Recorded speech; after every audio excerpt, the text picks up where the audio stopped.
आज का विषय है, क्या श्री कृष्ण रास रचाते थे? क्या श्री कृष्ण गोपियों के कपड़े उठा के भाग जाते थे? इस विषय की आवश्यकता मुझे क्यों अनुभव हुई, इसका कारण मैं बताता हूँ। श्री कृष्ण एक बहुत ही महान व्यक्तित्व है, जिनकी बहुत सारे मंदिर भारत में हैं और भारत के बाहर भी हैं। श्री कृष्ण की पूजा बहुत जगह की जाती है, लेकिन क्या सबको श्री कृष्ण के सच्चे चरित्र के बारे में पता है?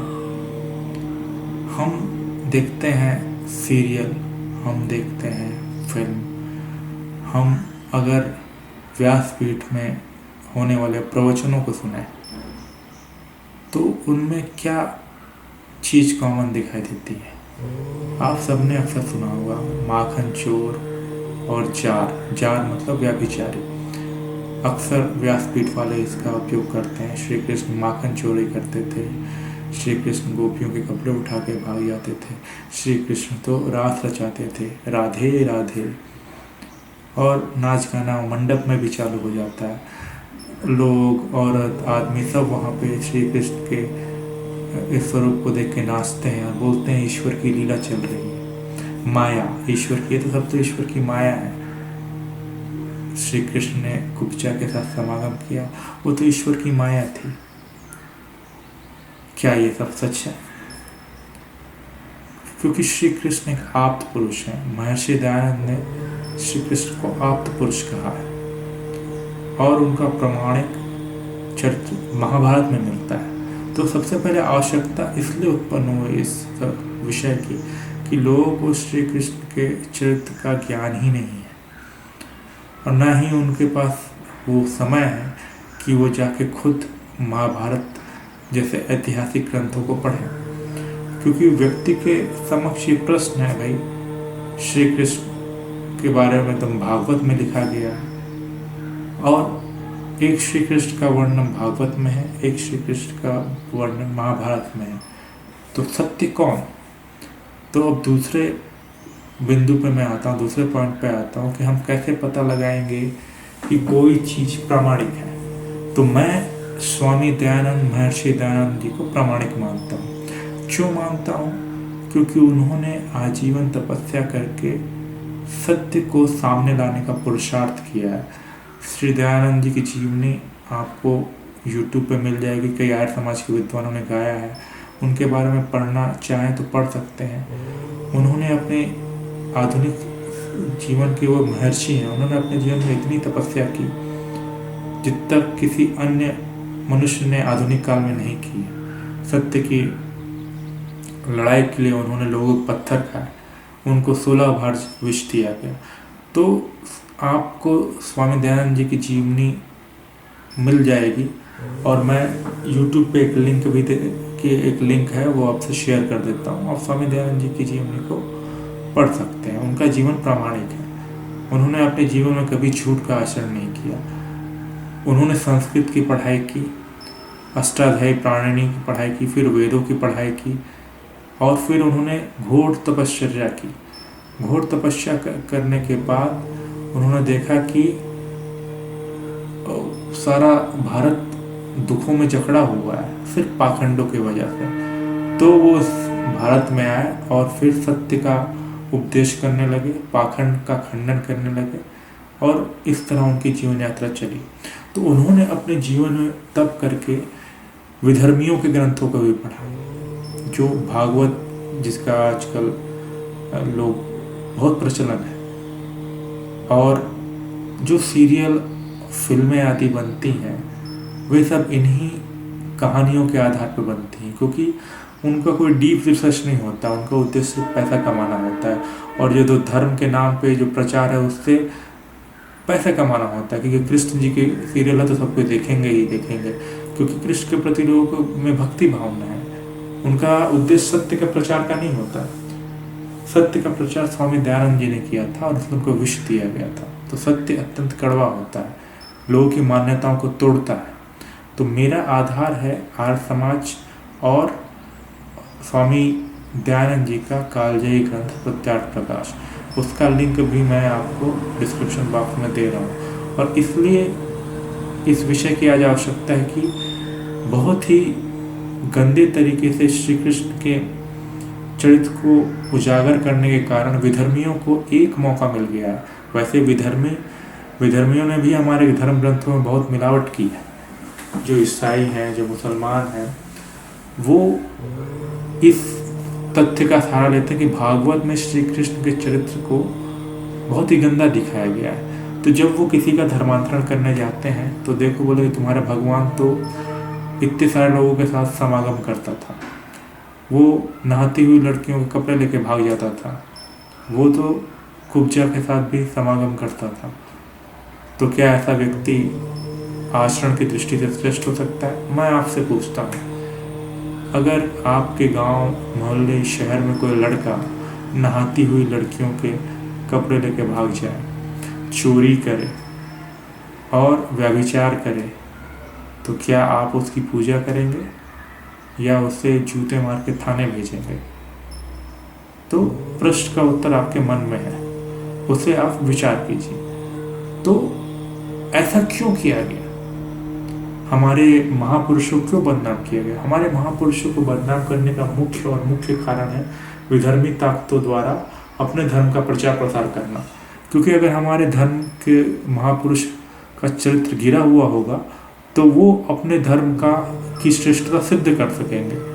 बस यही एकमात्र कारण है। चाहे वो मुसलमान हो, चाहे वो क्रिश्चियन हो, चाहे वो बौद्ध हो, चाहे और कोई भी हो, उनका बस एक ही उद्देश्य है, हमारे हिंदू धर्म के देवी देवताओं को नीचा दिखाओ ताकि वो अपने देवता को ऊंचा दिखा के अपना धर्म आप पर थोप सकें।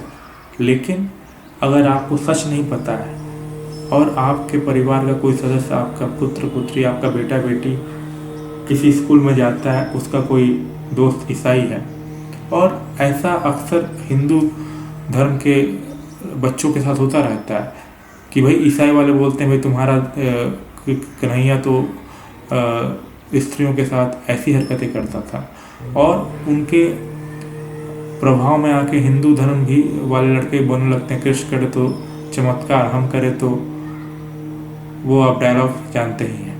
तो कृष्ण के ऊपर सबसे बड़ा लांछन लगाया गया है ये भागवत ग्रंथ द्वारा। तो स्वामी दयानंद जी ने श्री कृष्ण के बारे में जो कहा है वो मैं आपको बता देता हूँ। स्वामी दयानंद जी कहा है, देखो श्री कृष्ण जी का इतिहास महाभारत में अत्युत्तम है। उनका गुण, कर्म, स्वभाव और चरित्र आप्त पुरुषों के सदृश है, जिसमें कोई अधर्म का आचरण श्री कृष्ण जी ने जन्म से लेकर मरण पर्यंत बुरा काम कुछ किया हो ऐसा नहीं लिखा। और इस प्रकार भागवत वाले ने अनुचित मनमाने दोष लगाए हैं। दूध, दही, मक्खन आदि की चोरी लगाई और कुब्जा दासी से समागम, पर स्त्रियों से रास मंडल क्रीड़ा आदि मिथ्या दोष श्री कृष्ण में लगाए हैं। इसको पढ़ पढ़ा सुना के अन्य मत वाले श्री कृष्ण जी की बहुत सी निंदा करते हैं। जो यह भागवत ना होता तो श्री कृष्ण के सदृश महात्माओं की झूठी निंदा क्यों कर होती। तो श्री कृष्ण जी आप्त पुरुष थे जिन्होंने जन्म से लेकर मरण पर्यंत तक कोई बुरा कार्य नहीं किया। तो इतना ऊंचा चरित्र था श्री कृष्ण का। और एक आपको साधारण सी घटना, महाभारत की घटना मैं आपको बताता हूँ, एक संदर्भ बताता हूँ। अगर किसी दो व्यक्तियों में शत्रु हो और कोई दो व्यक्ति एक दूसरे को गाली या अपशब्द देने में आ जाए, तो वो सामने वाले को गाली देते समय उसकी सारी बुराइयां उसके सामने बोलेंगे ताकि लोगों को पता चल जाए कि सामने वाले व्यक्ति कितना घृणित है। लेकिन जब महाभारत में युधिष्ठिर राजसूय यज्ञ कर रहे थे, उस वक्त प्रथम पूजा का प्रश्न उठा। तो युधिष्ठिर जी ने पूछा श्री भीष्म पितामह से कि मैं प्रथम पूजा किसकी करूं। तो उस समय भीष्म पितामह जी को श्रेष्ठ माना जाता था।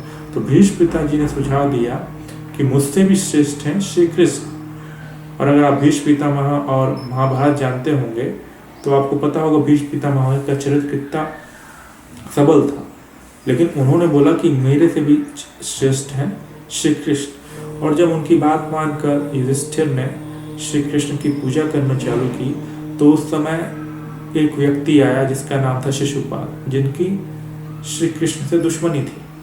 तो उन्होंने उनको अपशब्द कहना शुरू किया, लेकिन उस अपशब्द कहने में भी उसने कहीं भी श्री कृष्ण पे चोर और व्यभिचारी शब्द का यूज नहीं किया है। इससे यह सिद्ध होता है कि श्री कृष्ण ना तो रास रचाते थे, ना ही वो उनका किसी परिस्त्रियों के साथ अनुचित संबंध है, ना ही वो किसी भी तरह का व्यभिचार करते थे। अगर आपको विस्तृत जानकारी चाहिए श्री कृष्ण जी के चरित्र के बारे में, तो मैं एक आर्य समाज के विद्वान का और लिंक शेयर कर रहा हूँ डिस्क्रिप्शन बॉक्स में। आप इन विद्वान ने रिसर्च किया हुआ है, और ऐसे बहुत सारे विद्वान हैं जिन्होंने सत्यार्थ प्रकाश पढ़ के जो व्याख्यान देते हैं। आप खुद सत्यार्थ प्रकाश पढ़ के खुद निर्णय कर सकते हैं।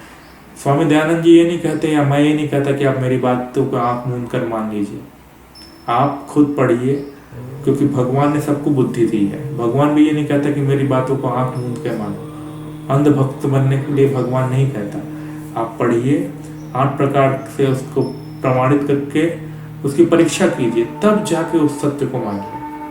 सत्यार्थ प्रकाश एक बहुत ही अद्भुत ग्रंथ है, क्योंकि आजकल के लोगों के पास समय होता नहीं हमारे सारे ग्रंथों को पढ़ने का, ना वेद पढ़ने का, ना पुराण पढ़ने का, ना ब्राह्मण ग्रंथ पढ़ने का। लेकिन सत्यार्थ प्रकाश स्वामी जी ने इतना अनूठा ग्रंथ बनाया है कि इन सारे ग्रंथों का सारा उसमें दे दिया है।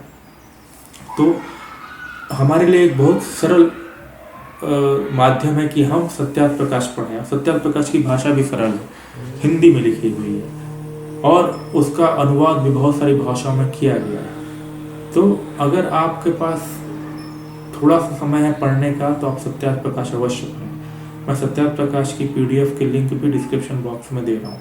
मेरा उद्देश्य सत्य का प्रचार प्रसार करना है, क्योंकि मैं श्री कृष्ण जैसे हमारे देवी देवताओं के ऊपर यह आक्षेप नहीं सहन कर सकता। और आजकल विधर्मी ताकतें इसीलिए बलवान हो रही हैं क्योंकि हमारा हिंदू समाज इन सब चीज़ों के प्रति जागृत नहीं है। वो जो कुछ भी बोलता है बिना प्रमाण के मान लेता है। तो आपको जागने की आवश्यकता है।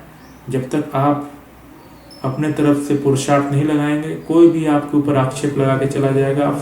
क्योंकि जो आपके पुत्र, आपके बेटे बेटी हो तो प्रश्न करेंगे वैज्ञानिक, और अगर आपके पास उनके प्रश्नों का उत्तर नहीं है तो दूसरे धर्म को अपना लेंगे। तो आप अपने धर्म को जानिए, अपने महापुरुषों के बारे में जानिए, सच को जानिए। अगर आपके पास समय है तो वेद पढ़िए, संस्कृत पढ़िए, खुद जानिए।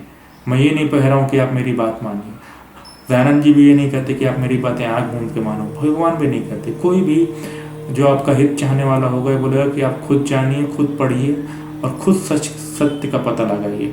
स्वामी दयानंद जी ने हमारे और समस्त मानव जाति के ऊपर सत्यार्थ प्रकाश ग्रंथ बना के बहुत उपकार किया है, क्योंकि यह सरल भाषा में उन सारे व्यक्तियों के लिए एक वरदान है जिनके पास ज़्यादा समय नहीं है।